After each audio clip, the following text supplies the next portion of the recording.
సోదరి సహోదరులారా, ప్రభువైన యేసుక్రీస్తు నామములో హృదయపూర్వక వందనాలండి. ముందుగా ఇంత మంచి సమయాన్ని ఇచ్చిన తండ్రైన దేవునికి ప్రభువైన క్రీస్తు ద్వారా కృతజ్ఞతాస్తుతులు చెల్లిస్తున్నానండి. అందరూ బాగున్నారండి? వాక్యం చదువుకొని ప్రార్థన చేసుకున్న తర్వాత పాటల్లోనికి వెళదామండి.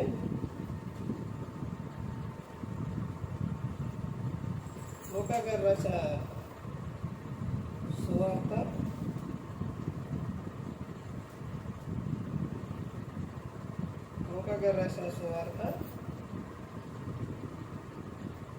19వ అధ్యాయం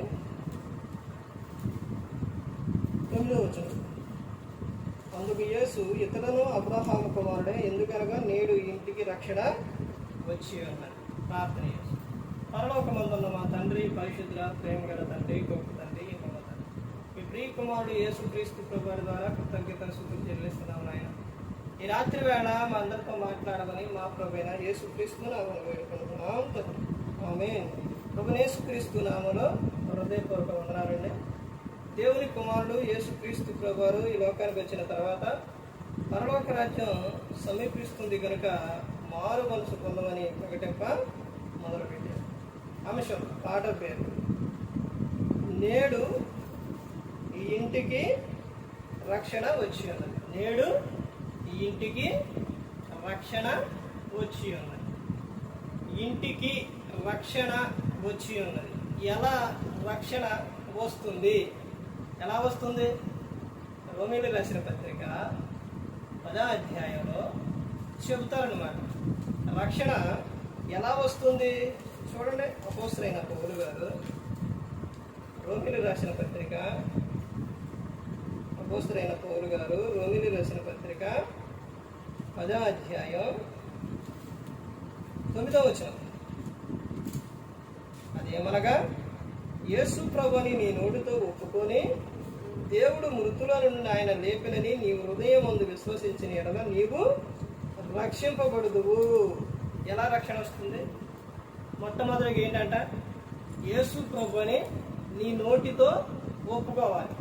అక్కడ నేడు ఇంటికి రక్షణ వచ్చి ఉన్నది అని చెప్పారంటే అక్కడ ఉన్న విధానం అంటే జక్కయ్య ఎలా చెప్పిండు? ఆయన కలిగి ఉన్న విధానం ఏంటి? జక్కయ్య ఆయనను రక్షకుడని ఒప్పుకోండు, ఆయనను చూడాలని ఆశ కలిగి ఉండు, వెళ్ళిండు. ఆయన గురించి నోటితో ఏం చేసిండు? ఆయన ఒప్పుకోండు, ప్రభువా ఇదిగో మరి ఏ అయితే తీసుకొచ్చానో నేను దానిని తీసుకున్న వారికి మరలా 4 గంటలు ఇచ్చేస్తానని చెప్పు. ఇస్తానండా? ఇచ్చేస్తానని చెప్పు. ఇప్పుడు ప్రభువుని ఒప్పుకుంటా లేదా? ఒప్పుకోండి. ఆయనను హృదయమందు విశ్వసించిండా లేదా? ఆయన మృతుల నుండి లేచిండని విశ్వసించిండా లేదా? విశ్వసించిండు. ఎక్కే విశ్వసించిండు కాబట్టి యేసుక్రీస్తు ప్రభువు విషయం చెప్పగలిగారు. ఏమని? నేడు ఇంటికి రక్షణ వచ్చింది. ఇదేది కాకుండా ఉంటే రక్షణ వస్తుందా? రాదు. రక్షణ రావాలి అని అంటే నీ నోటితో ఒప్పుకోవాలి, నీ హృదయం ముందు ఏం చేయాలి? విశ్వసించాలి. అప్పుడే ఇంటికి ఏమొస్తుంది? రక్షణ వస్తుంది. నేడు ఇంటికి ఏమొచ్చి ఉన్నది? రక్షణ వచ్చి ఉన్నది. యెహోషువ గారు ఏమని చెప్తారు? నేను నా ఇంటి వారు యెహోవాను సేవించదము అని చెప్తాను. ఎన్నొచ్చినా ఏదైనా ఏదైనా కానీ మన కాపాడేది రక్షించేది ఎవరో? దేవుడే. మనుషులను నమ్ముకొనుట కంటే యెహోవాను ఆశ్రయించుట మేలు.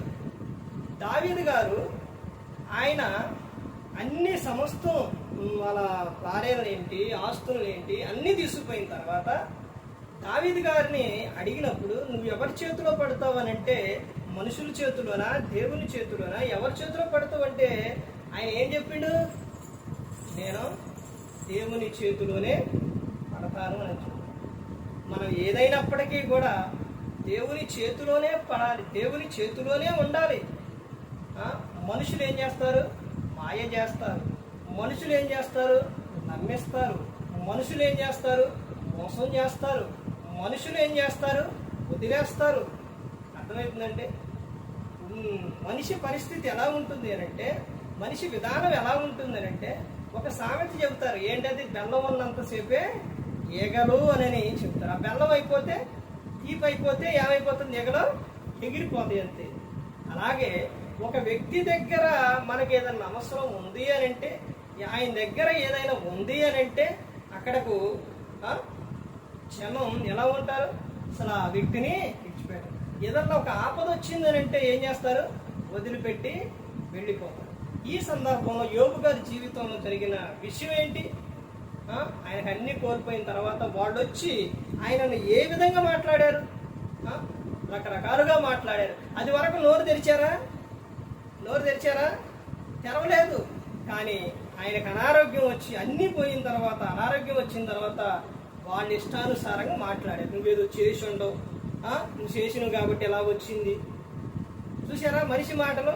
మనిషి ఎప్పుడు కూడా ఒక వ్యక్తిని బాధపడే మాటలే మాట్లాడతారు. బలపరిచే మాటలు మాట్లాడతారా? మాట్లాడరు. దేవుడు ఏం చేస్తారు? బలపరిచే మాటలు మనకు తెలియపరుస్తారు, చెబుతురు. మనిషికి, దేవునికి మనిషికి ఉన్న ఎలాంటి విషయాలు నేను చాలా విషయాలు చెప్పాను. అందుకని ప్రతి ఒక్కరూ గమనించుకోవాలి. మనం ఏ ఒక్కరు కూడా నశించి నరకానికి వెళ్ళిపోకూడదు. యేసుక్రీస్తు ప్రభువు ఈ లోకానికి వచ్చి మనందరి కోసం శిలువలో తన ప్రాణాన్ని పెట్టి ఉన్నారు. మరి ఈ విధంగా నిలబెట్టి మాట్లాడించిన తండ్రి దేవునికి కృతజ్ఞతాస్తుతులు చెల్లిస్తూ, ఇంతవరకు శ్రద్ధగా ఉన్న మీకు ప్రభు పెట్టిన హృదయపూర్వకంగా చెల్లిస్తూ ఈ మాటను ముగిస్తున్న అందరికీ